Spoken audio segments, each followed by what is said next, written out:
Donnie and Dolly, the team is supported by ableauctions.ca. Closing your business? We can help.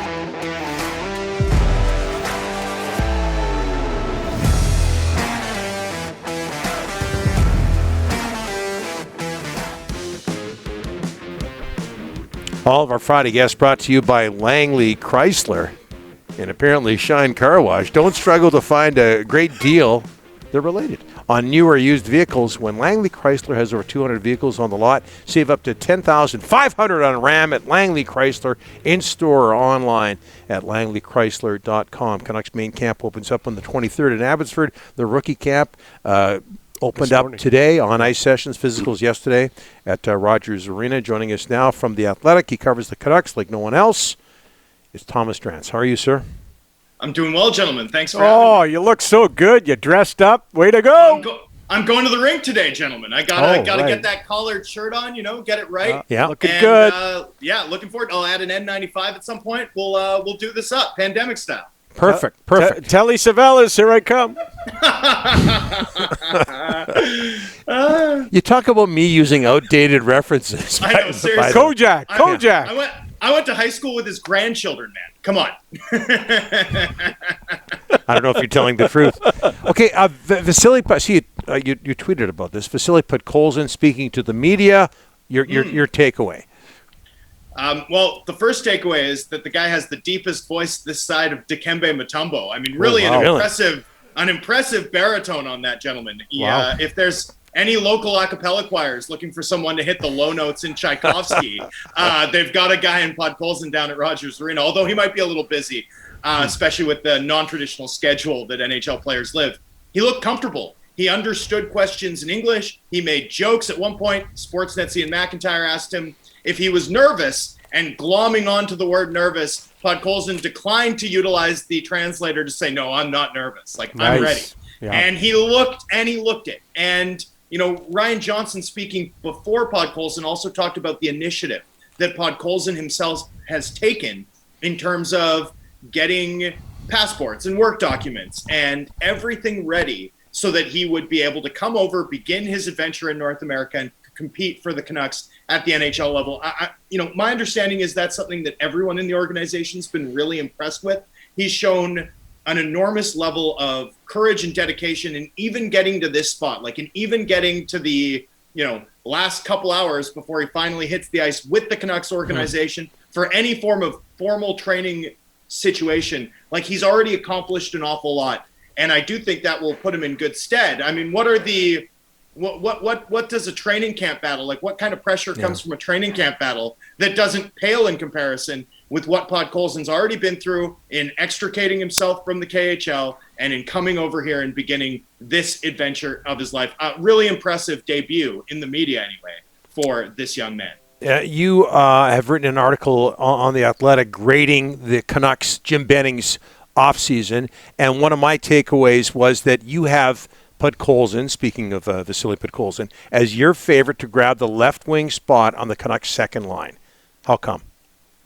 Well, I just look at the way that the Canucks are built and look at what they've done in terms of shoring up their forward depth, how big a priority it was to bring in, a player like Connor Garland capable of playing a top six wing role. You've also got Niels Höglander up here, and you've got Tanner Pearson. My sense of it is that although Pearson may begin the season on Horvat's wing, a situation that the Canucks tend to be very comfortable with. I mean, he's been glued to Horvat's left wing ever since he was acquired from the Pittsburgh Penguins. I do think in their mind's eye that, ideally they'd build a team where Pearson can contribute on the third line. And we've seen repeatedly Travis Green, this coaching staff, this organization take big shots right out of the gate with young players that have a ton of upside. We saw it with Pettersson being moved in the middle. We saw it with Höglander last year, second line right wing.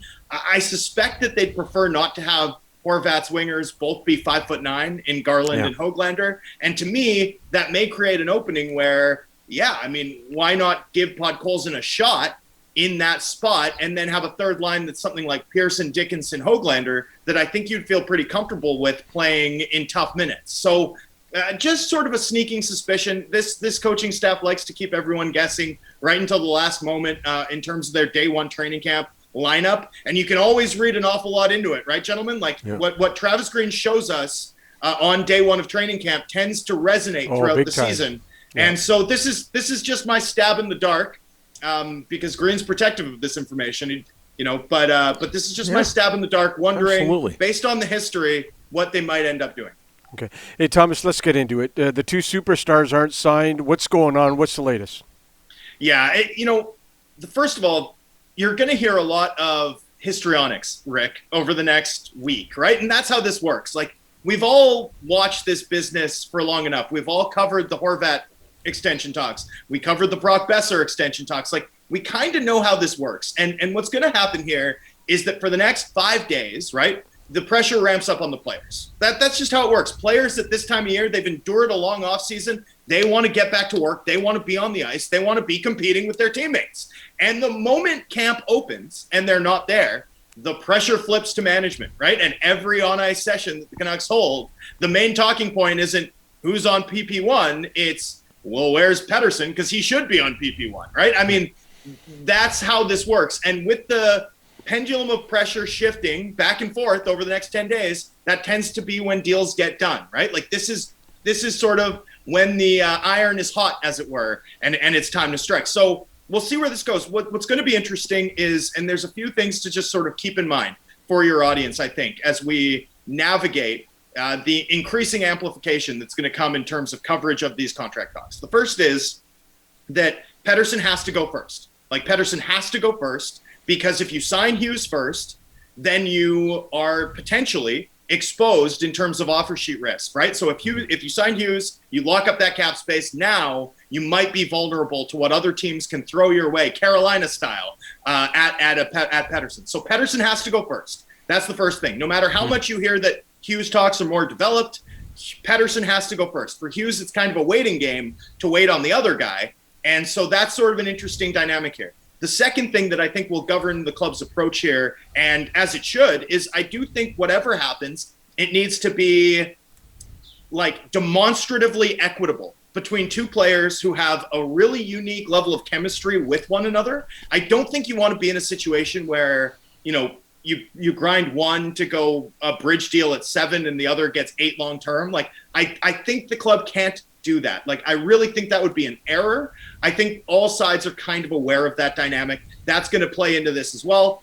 And then the last thing is, unlike with the Besser talks and unlike with the Horvat talks, where there was flexibility to do any number of things, right? You could have gone bridge, you could have gone long term. There isn't. Like, there really isn't this time. Like, it's kind of the Canucks have a pool of available money. Maybe it's as high as 16. Ideally, it's $1.5 million lower than that total. And it's like, all of it is going to go to Hughes and Pettersson. Like, all of it's going to go to those two gentlemen. And there's not a ton of wiggle room to go above that number.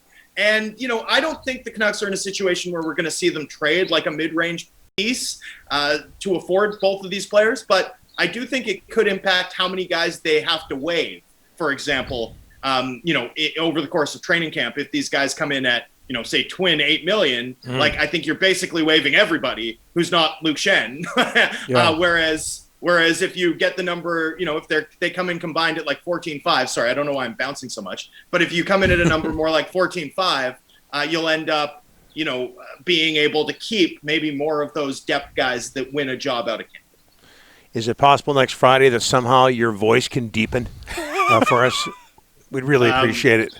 I mean, honestly, there's no chance. But I'm the tenor to Pod Colson's baritone. So, between us, we'll harmonize at least once his English gets up to a certain point, or my Russian. It all works. Hey, Thomas, thanks so much for this. We'll talk to you next Friday. Anytime, gentlemen. Be well.